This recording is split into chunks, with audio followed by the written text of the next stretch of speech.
Hello বন্ধুরা, আজকে তোমাদের সঙ্গে একটা রেসিপি শেয়ার করছি, সেটা হচ্ছে শাপলা বটি।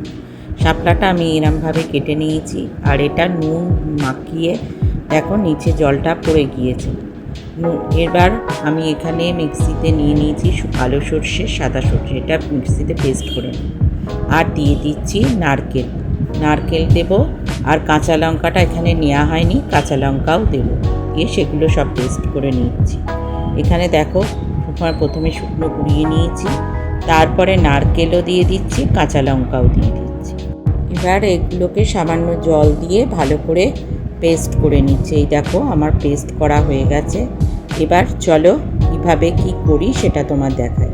এখানে কড়াই তেল গরম করতে দিয়েছি, তার মধ্যে দিয়ে দিলাম কালো জিরেটা একটু জাস্ট নাড়াচাড়া করে নিয়ে তার মধ্যে মিক্সিতে পেস্ট করা মশলাগুলো দিয়ে দিলাম।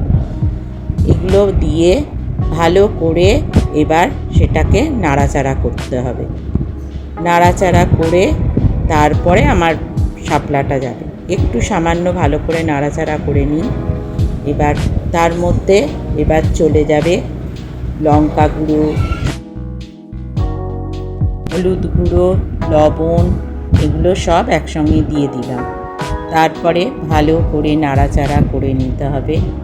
এটা খুব বেশি কষানোর দরকার নেই, মোটামুটি কষালেই হবে, কারণ বেশি কষালে সর্ষে তিতো হয়ে যায়। এরপর আস্তে আস্তে আমাকে এখন দিয়ে দিতে হবে যেই শাপলাটা মেখে রেখে দিয়েছিলাম লবণ দিয়ে, সেই শাপলাটা। সে শাপলায় বেশি লবণ কিন্তু দেবে না, কারণ আমি আগে থেকেই শাপলায় লবণ মাখিয়ে রেখে দিয়েছি। এইবার ভালো করে নাড়াচাড়া করতে হবে, কারণ বেশি দিলে লবণ কাটা হয়ে গেলে খাওয়া যাবে না। ভালো করে নাড়াচাড়া করে নিন। আর এখানে তুমি জল ব্যবহার করবে না, কারণ জল যদি ব্যবহার করো, কারণ এখান দিয়েই এই শাপলা দিয়ে প্রচুর জল বেরোয়, কারণ সেটা দিয়ে তাহলে বেশি জিনিসটা গলে যাবে, তার জন্য এখানে জল ব্যবহার করাই যাবে না। দেখো আস্তে আস্তে কিভাবে করতে থাকি, পরে আবার দেখাচ্ছি কিভাবে করো।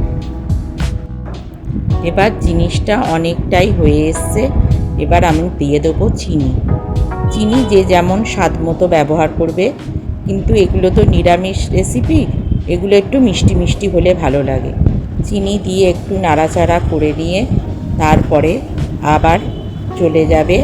এবার সর্ষের তেল দিয়ে দেবো আমি, কারণ সর্ষের তেল নামানোর আগে একটু সর্ষের তেল দিয়ে দিলে সেটার টেস্ট খুব ভালো হয়। আর জিনিসটা দেখেছো একেবারে কি সুন্দর হয়ে গেছে।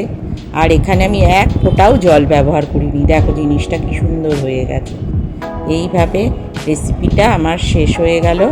এবার তোমরা একদিন অবশ্যই করে দেখবে, এই শাপলা বটি খেয়ে দেখবে, খুব ভাল লাগবে, গরম ভাতের সঙ্গে একদম জমে যাবে।